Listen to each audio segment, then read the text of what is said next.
Hi, welcome to HardReset.Info channel, dear viewers. In front of me Alcatel LinkHub Cat4 LTE device, and now I'm gonna show you how to check IMEI address of this router.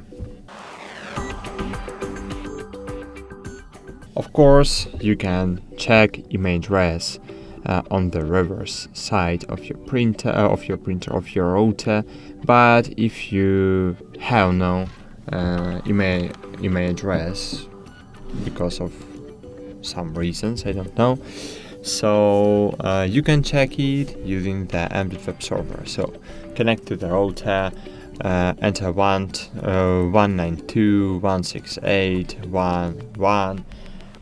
Enter a login and password from the router. Default login and password, there are admin and admin, and then open status here and click hub for to device, or click on your hub just and scroll down, and here in the device information you will see the IMEI number of the router.